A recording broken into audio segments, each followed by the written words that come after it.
We'll talk about something I think is important for us from a tactical side, which is buyer's remorse.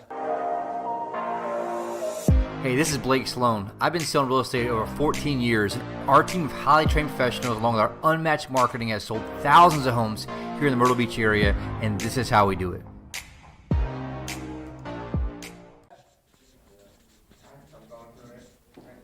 You're going through it right now? We haven't put an offer on a property.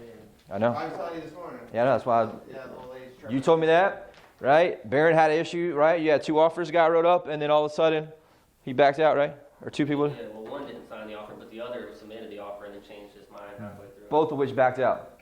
Yeah, well, one, the offer is never signed, but yeah, it changed their mind both times. So buyer's remorse is a big deal right now. Why? It's expensive. Yep. So we'll break that down for you guys today because it's very important. Why? Prices are higher than they've ever been. Market's more competitive than it's ever been. Inventory is lower than it's ever been. So it's this perfect storm of how things are difficult right now. And the reality is it's not getting much easier at all. And so the best thing we can do as an expert, as an agent, is help guide our client and help understand the buyer's remorse piece of this and really combat that with psychology. Why is that? Because we're all humans. We all buy and sell the same way. Right? When you bought your condo, how many people did you ask about? 20, right? About what the thoughts were and the why. Why is that? Because I want to make a great first step. But deep down, you're what? I was scared. Scared. Joe, you're buying a new house right now, right? Selling your house. What's your emotions on that? Oh, man, I wish that I could take my own advice like if people don't. Yeah. That's my point, right? So even though we have people who are professional, who do this and live and eat and breathe this mortgage, paying a lot of money for it, you have this uncertainty, did I overpay? Did I not pay enough? Is the market going to crash? And so if you live and eat and breathe this all day, every day, and get scared, what are the chances that your clients who don't really do this very much are going to be very scared? You're still scared, right? So the first thing we got to do, what? Is acknowledge that this elephant in the room that's going to be here is just a really big elephant right now. And so the better I understand that and the more proactive I am to understand this piece of it, allows me to do what? Combat that better. And this is not just holding offers together. This is once the deal goes under contract, they get scared that everything's amplified. Home inspections, appraisal issues, whatever it is, amplified if I don't manage this buyer's remorse piece right here.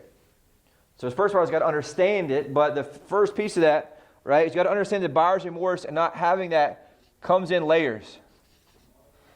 What do you think that means? There's got to be layers to help combat this. Layers of pre-frame. What's that? Proactive pre-frame, yeah. What else? What did you say, Barry? Pre-frame. Pre-frame. I want you guys to understand that layers is very, very important to understand here. I'm going to skip to the last part of this just because it's easier. Is that I have to understand the psychology of decision. What do you think that means? Psychology of decision. Why are they making the decision in the first place?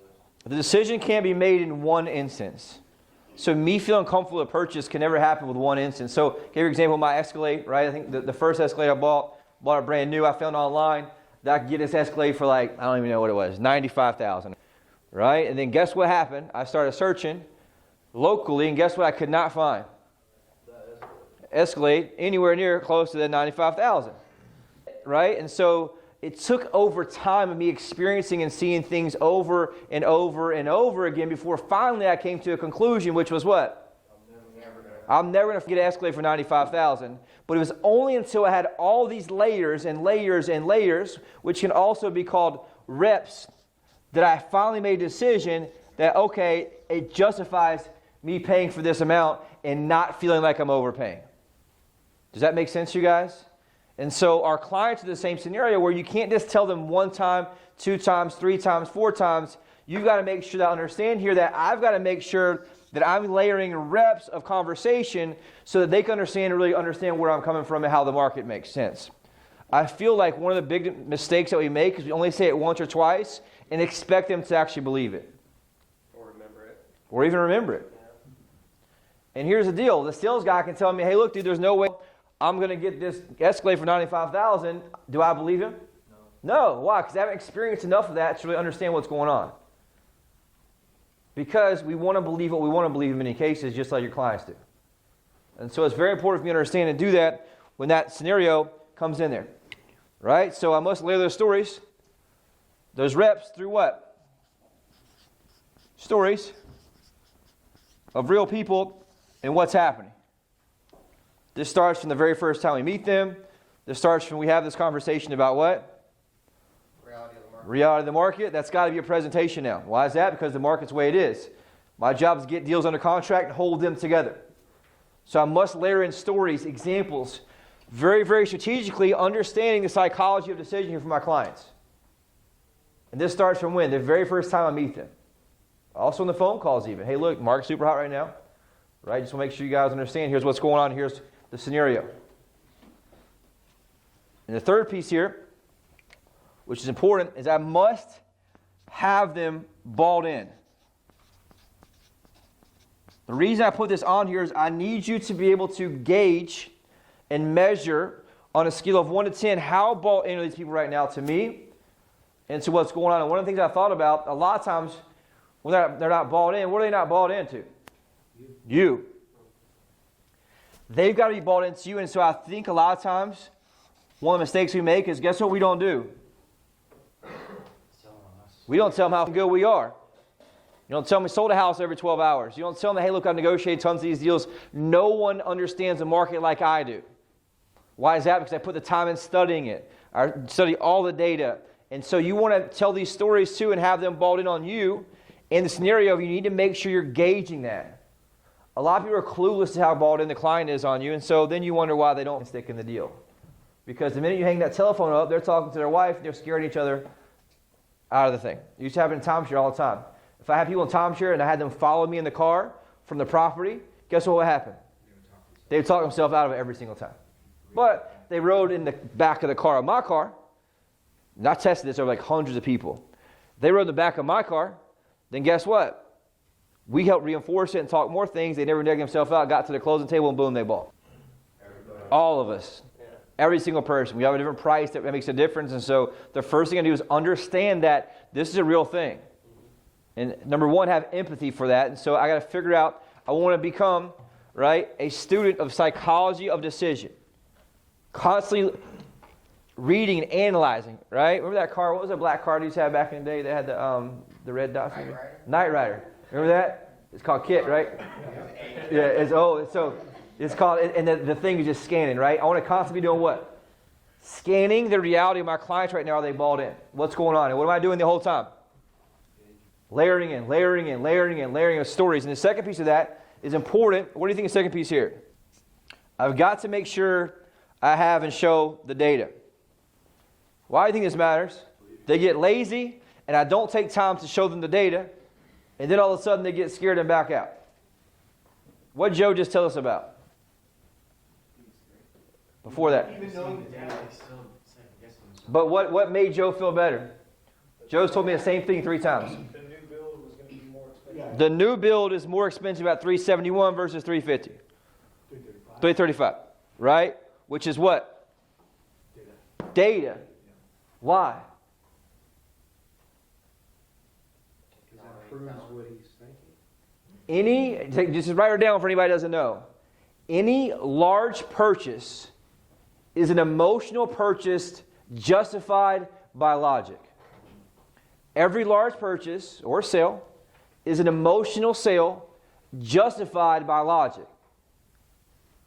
So once I can find the right sale, the right item, we always justify the purchase through logic, which in this case, for us and our product is going to be what? Data. Right? And so that was the second piece I gave you just ahead of time to frame this up the right way. So it's an emotional sale backed up by data. So the first piece of that is very important. I brought this one back because it's that important. I haven't really heard too many people doing this. I must have the reality of the market conversation with them. That needs to be, at this point, a second presentation. Why is that? Because we're in the craziest market of all time for most of it right here. Right? Most competitive of all time, lowest inventory, highest prices. So would that justify having a second presentation to help understand what's going on? Yeah, first presentation is about who we are, why we do what we do, why it's a great decision to work with us. Second presentation is about the market, what's going on. Where does opportunity cost come in on the list? Where do you bring that up? I got that down here in a minute. That's going to be under the bottom right here. Very important, right? You guys with me on this? Here's the key part. This is important for you guys. Third piece of this. It must be visual. Why? It must be visual. Even as a human, I'm going to believe something I see with my own eyes versus anything anybody tells me. It's just easier to remember too once you see it. To comprehend, right? They need to come to a conclusion. They need to see the visuals. So what will that be? What will that be? Fast stats, the market trends, stuff like Fast stats, market trends, that. Interest rates. actual examples, right? The training we did a few weeks ago about offers. I need to make sure that I wrote this all down based on the pieces I think that we have fallen to the hole, to the bucket, right? I've showed other clients examples of like love letters that other clients have written in the past as like a format to try to get their offer accepted, stuff like that. Yep.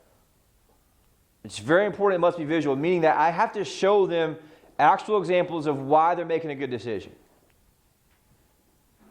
The last piece here that I really think people are missing on, I've spent a lot of time thinking about this, right? It's got some clarity, just being away. I thought about this a lot, is we're not showing the data on why. We're not showing the data on why. So what people are having is like, you're telling me it's the most competitive market of all time. Inventory is the lowest it's ever been. Price the highest it's ever been. You got to come in over asking price with no contingencies and all this stuff. And what question they're asking? Why? Why? What are you guys telling them? Cool. Guess what you guys never answered? Why? So if I'm a consumer that wants to understand, I got to pay $50,000 above asking price, and we just say because the market's hot, what do we never truly answer about them? Not enough builders out there. They're not building enough homes. We have a home shortage right now. There we go. All across the U.S. That's what I'm looking at. No one's telling the true story about why no one knows why the market's even like it is. And so there's specific data. We talked about this before. Why? What is it?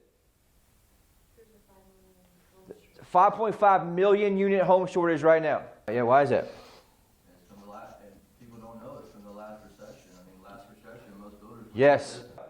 They're not telling the story of why it's like it is right now. So everyone's expected to just understand and believe it, and then deep down, what's common sense say? And so once you look back, and the most powerful thing that I've seen visually that justified it was a report that showed the 5.5 million unit home shortage because of, after the 2008 recession, almost every builder was wiped out. So guess what they didn't do for a few years? Build homes at all. Do you remember, John and Mary, when you drove through neighborhoods and they were just vacant with nothing on them except empty lots? I do. They had to give the ones that they had built away, basically. Yep. And so then what happened was they didn't build for 5 or 6 years at a high pace. And so then what do you think happened to the actual housing units that are available across the country? They're in down. And then all of a sudden you add in what? Millennials all wanting to buy houses. You add in super low interest rates for a long period of time. That throws extra fuel in the fire. Then all of a sudden what happens? Lights up the last few ones that are there, and all of a sudden now you see yourself at a 5.5 million unit home shortage. Now you want to add on top of that, guess what else is happening? Material shortages. Do you guys know that Blackstone's buying here in Myrtle Beach right now? We've got multiple offers on different listings through Blackstone. That's the hedge fund. They want to buy it so they can rent it, so you won't be able to own it. That was what, 1 and 1? Now just nationally. So you got all-time low home shortage. Add on top of that institutional funds, aka hedge funds. What's that do to the average consumer? Push them out. They also don't care what price it is.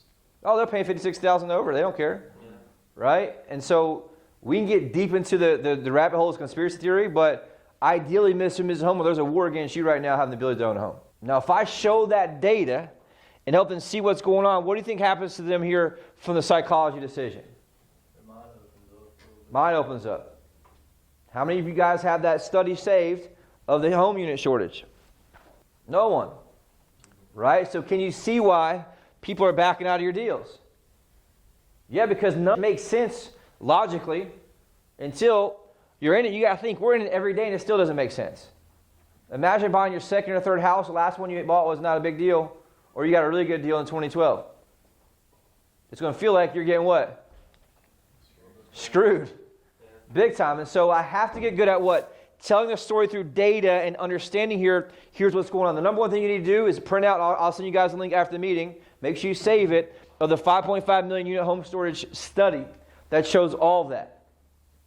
And you're going to see the graph on there, and you highlight one piece of that, and you're going to show that to everybody in that presentation piece. Why? Because in their mind, they're asking through the whole time, and about 99% of them still feel like getting screwed unless you can truly justify this. Congratulations, you made a good decision. You got to defend the decision. Defend the decision. What do you think that means? I got to defend the decision. What does that mean? Come on. Keep letting them know that they made a good decision. Yes, the first thing that common sense wise is what? I want to congratulate them on what? Not the house. A lot of people say, well, congratulations, guys, you got the house. And then what do they think? Right? So the congratulations needs to be on what? The decision. You got to congratulate them on making the good decision. Congratulations, Brandon. You made a fantastic decision. We got a phenomenal deal right now in today's market. You're going to be very, very happy with this long term. What am I doing here? I'm layering in reps. The opposite side of here, I've got to defend the decision in a very big way. Yeah, but even then, though, the ones that bought a year or two ago, this made $100,000. Oh, no, Yeah, we, yeah. we had somebody 6 months ago buy and they made $70,000 on it. Yep. So it's important to understand that I've got to make sure I congratulate them. Second piece is kind of connected to that, is I must constantly reassure. Why do you think I put that in addition to congratulate? They're gonna question their decision. So if I say, congratulations, Ryan, made a fantastic decision, you got the great deal here, then tonight what happens? I'm thinking about that. You're right back to that. It's natural. And let me just tell you guys this. Fear is much more powerful than excitement. Fear is much more powerful than excitement. People hate to lose money more than they like to make money. Is that right? They hate to lose more than they like to make money. So, what I need to constantly be doing, that they're selling that new model, the same exact model as yours, for $371 now. And you're at $330. That's what, $70,000? No, $50,000? $50,000 is about, right? Yeah. Whatever it is. Well, then even in phase 2, they're going to go up to 398. Yeah. So I've got to constantly be layering in the reassurance of what? The decision. Not the house. What most people do, like I said, because they keep talking about what? The house, not the decision. But the house is not what they back out from. The decision is where they get remorse from. Why? Because now it feels too easy. Right? Or did I pay too much? Am I in the wrong? Is the market going to crash? All this is important. We got to make sure we go back to reassuring them in that piece. Third piece, I got to defend them against. I got to defend against, this is a technical piece right here, detractors. Yep. Hey, John, Mary, you guys trust me, right? You feel I've done a great job so far? You feel like I'm an expert, based on what we talked about? Yeah, so here's the deal. What I find in this market, the market's so crazy. Guess what? Most people don't really truly understand. The reality of the market and why things are like they are. And so just be careful. Anybody and everybody you talk to is going to say all these certain things, and here's the deal. They don't know most of the time. I actually had this one lady who wasn't an agent trying to tell people that there wasn't multiple offers on the property when there was. And she told the client that, hey, look, that she looked in MLS and it said there was no multiple offers. That happened to Brandon last night. She told Brandon's client, and she's a on-site agent, right, so to speak. Land lease agent. Yep, in this place. And then she told the client that he paid way too much, he got a better deal brand new, and that she looked at MLS and there was no multiple offers. That's what Brandon said, right? But after the fact, if I defend after the fact, guess what happens? It's more difficult because why? He's already scared. So if I defend against us on the front end, right, by pre-framing them, then what does he not do? Doesn't listen to it, and he knows that thinks I'm a genius. Every time. And so I got it to just take discipline. Yep, slow down. To speed up. Take a little extra time with them. Explain what's going on right now, because I got to understand that I can't just run through and just cram it and bulldoze them in. The stakes are too high right now to do that. So, quick conversation. Hey, just so you know, John and Mary, here's what happens. What happens next is you guys are going to get scared, think you made a bad decision. I told you earlier, you guys made a fantastic decision right now based on what's going on. I feel like that we did phenomenally in getting this property right here, the best possible price today's market can get. Just so you know, I do this all day, every day. Our team sells a house every 12 hours. What I find happens next is somebody that they run into at a restaurant or on site, or they're talking to somebody about how excited they are, which is natural, and then what do they offer you? Free advice. You know how much free advice is worth? So, I'd advise you just be very careful who you talk to and watch what's going on right now, because there's a lot of people that will really just be jealous or just say bad things and not know what they're talking about. I think the worst are parents. Yeah. Yep. Yeah, my mom did that. You guys ever watch anybody ask a Facebook question? How many dumbasses there are? Right? I mean, over and over and over. I watched this one yesterday in this Aruba group, and I was in this. My buddy who was kind of talking about Aruba, he was in the group too, and they asked about how to get in, and like because there's just little nuances of how to get in, what type of test you can get, all this, and like the PCR is 3 days, the rapid test is 1 day, and you got every dumbass in the world telling them what? The wrong information. And Thomas, my buddy, got there, he's like, website, right? Whatever it is. My point is, and just use that narrative. Hey, look, you guys ever seen anybody ask a question on Facebook? Like, don't just tell anybody and everybody and listen to anybody. Right? Listen to who? Professionals. If I need medical advice, listen to who? My doctor. Legal advice, my lawyer. So just pre-frame them, because guess what's happening? And that's what you tell them. Hey, look, dude.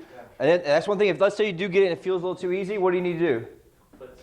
They'll post. What it's worth. They'll post that they went on a contract on Facebook, and their friends will be detractors. Just what do you know? Detractors are there. They're coming. Defend against it early and often. Stop. Yeah. We're not going to take advice from somebody. Does it own house? Yes, I mean, yeah. It's, Yeah, shut her up. yeah, and Shut her up. thankfully you're in a position to know that 9 out of 10 people don't have that backbone. So everybody's got an opinion with no skin in the game. And so what do you want to do? Get your pitch together however you want to word that with some sayings, right? Free advice is worth what you pay for it. Everybody's got an opinion, doesn't have any skin in the game, right? So just talk about that. Very important. Well, never take advice from the last one. Yeah, I know. Never take advice from a person that's not in a position Yeah, you want to be in. that's what I always say. I only take advice from people who want to be who are in life where I want to be, right? Last piece. You got to remember and come back to. I got to know the pain. Still, know the pain. Why? Pain is more powerful. When they get a little squirrely, they're getting out of it, right? They're starting to get a little bit backing off. What do I got to do? Take them back to the pain. I have to remind them also of the cost of indecision. What's the cost or the consequence of indecision? Very, very important. Because I've got a cascade like we used to teach about in the seduction process. I got a cascade between the pain here, the paradise over here. Why? Because I got to move them back to, hey, look, here's the deal. I know you think it's a lot, you're overpaying, right? Interest rates went up, but your rent is 100% interest right now. So, very important to remember that and have that same conversation, but I've got to know their pain, which is usually stored just for you guys to want to know, right? Just in case you want to start doing that. Because every deal I checked yesterday had no pain and no nothing in the notes, right? So do what? Always go back here to know this, because this is your secret weapon that you're going to pull that back out your back pocket and stab them with it a little bit when they need it, right? Like a little pin, right? Hit them with a tack.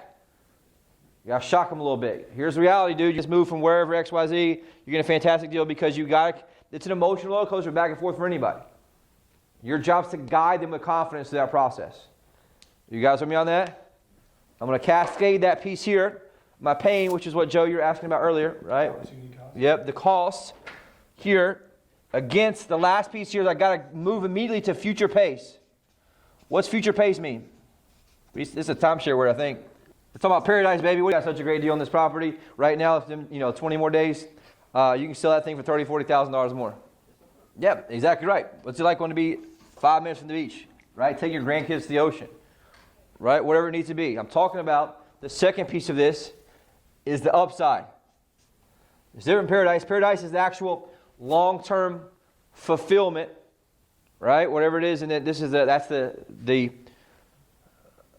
climax, so to speak, right? Where it is in here, versus the opposite of this piece. My upside is all the upsides they have in this decision. What do you think that means? Why do most people not do that? When I said that, boom, you made a decision. What do most people do? They avoid that conversation because it's a little bit uncomfortable. Third piece here. Got to manage this. Fear versus excitement. I talked about this a minute ago, but I want you guys to understand that fear is much more potent, much more powerful than excitement. For example, excitement wears off way faster than fear does. Right? So Joe, you had your excitement about your new one, right? Got under contract, came in, told me you're super excited. Then what happened? Fear came in, right? Behind the back is the big monster that comes in and does it go anywhere? Just hovers. No. It hovers. It hovers. Why? Because it's naturally how we're built. Because why? Fear is a survival technique from literally what? Millions of years. I guess so to speak. Millions, at least hundreds of thousands of years of what? How we as humans have grown. Right? And evolved in that scenario. That's the best word for it, I guess. Instinctual. Yes. It's built in to what? Protect us. And what do we talk about? We used to do it. Jeremy, what did you do in timeshare? What's the worst part about selling a deal in timeshare? Rescission period, right? In timeshare, they can cancel what, 3-4 days later? Depending on the state, 5 to 10 days. Yeah, I think we were like 3 or 4 when I was doing it. So, what do you got to do? What did you guys used to do? The day after, we would call them, and sometimes we make up stuff like, oh, you were in a contest and won a free dinner or something. I did that. You want to reassure them. I'm going to talk about what? What's going to happen? Hey, let's talk about the elephant in the room. John and Mary, you know what's crazy? I'm in business. I'm in this business. I live it, eat it, breathe it every day. When I bought my house, guess what happened the next day? When I made my offer? The next day, what do you think happened? I started second-guessing myself. I got really scared. I didn't make the right decision. But on the flip side of that, I had to always go back and understand how excited I was initially because I knew I made the right decision. You and John and Mary have made a fantastic decision. Just know when the fear sets in, don't worry about it. So if I'm your agent and we go over there and I see you take your kids over there and you light up seeing them light up and they light up seeing they got their own bedrooms now, they got their own separate spaces, game room, whatever it is, what do I need to do there? I'm using that. Record that in my mind as what? That's the paradise. Joe, I know you're going to be scared right now. Everybody gets scared. Anytime I buy something, anytime I buy a car, when I bought my house, I got super scared. But you know what you have to remember in this scenario, Joe? I'll never forget the look on your kids' faces when they lit up like, bright lights, seeing they have their own bedrooms now. And what's it going to be like for them to have that freedom and that openness to have their own bedroom by themselves? And you guys have a family game night in the game room, or whatever common room, right? The bonus room upstairs. And so what am I doing there? Understanding the fear part, you acknowledge the fear. You've got to acknowledge it. Most people get... And then I'm going to flip and really go back to the upside of paradise, these two together. But you got to do what? Record it. Run Ryan's example, you go right back to the what? The dude on the golf course playing golf afterwards. Take your kids to take your grandkids to the beach. Whatever it is, you need to know what's the upside, what's the paradise. Fourth piece here. Last one. I've got to let them know again. What is it, Ryan? You remember? We talk about this all the time. About what? The outcome. You gotta say it, though. You can't just... Yes. And you gotta say it over and over. John and Mary, I was thinking about this morning. Guess what I'm doing? Just like Jeremy did. I'm not calling them a free dinner, though. I'm calling them and saying, hey, John and Mary, you know what? How you doing? I'm just checking in. I was thinking about you. How excited I am for you. You guys made the right decision. Now I just care about you guys and care about this outcome. So I'm here for anything that you need question-wise. Now do that when right after you go under contract the next day. Because that's when the fear is the highest. That's one thing, that's what helped make me successful. I got in this business. This is actually a real product people want to buy. Yeah, I used to sell kids, man. Yeah. It's one of those things that it makes a big difference. Not only that, we're the fastest growing metropolitan area in the country. People are moving like crazy. There's so many upsides to this. Like I said, I love where we live, right? And that's one thing we talked about before is you got to love where you live. That's why Kaylee and I do tourist days all the time, right? Go to the boardwalk, go to Broadway, all these things to help anchor in how powerful it is and how great it is to live here. We were in Aruba last week, guys, ready to get home. You're constantly selling the dream, It's very, very important to understand that piece. Yeah, and it's true, right? And you start, you say that and does what? Anchors them into that piece, right? And hey, when I grew up here, man, the red lights weren't red in the wintertime. They flash yellow. True story, right? So it's important to understand that I have these conversations and I'm layering in. When does this have to happen? Early and often. Early and often. So I need to be strategic. Yes, This is for your clients. This is not manipulation. This is me leading them with certainty and power as a true expert who's guiding them to make the right decision. I believe right now, based on what's happening, the faster you buy, because you wait too much longer, you're going to be much more expensive in that scenario.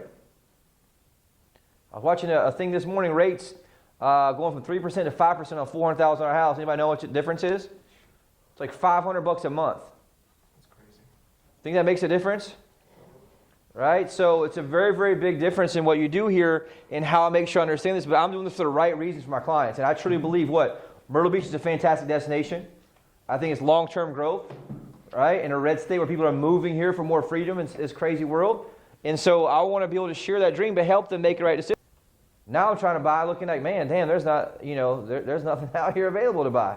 And if it is, it feels like it's way too much. And so make sure you guys are understanding that, look, it goes up more and more and more in that piece. What would be the number one reason that people fail here? Uncomfortable. What else is it? Alex? Why?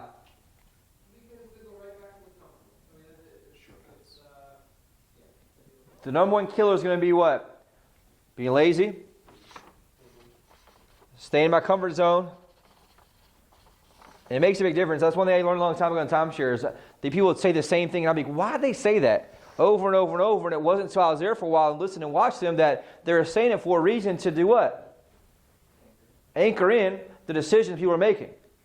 And so you guys really understand, like right now, the stakes are higher than ever. The last piece here is I think people aren't strategic enough in their conversations. They're just going through the motions. Okay, and that's going to separate an average salesperson from an elite salesperson of how they come in and do this.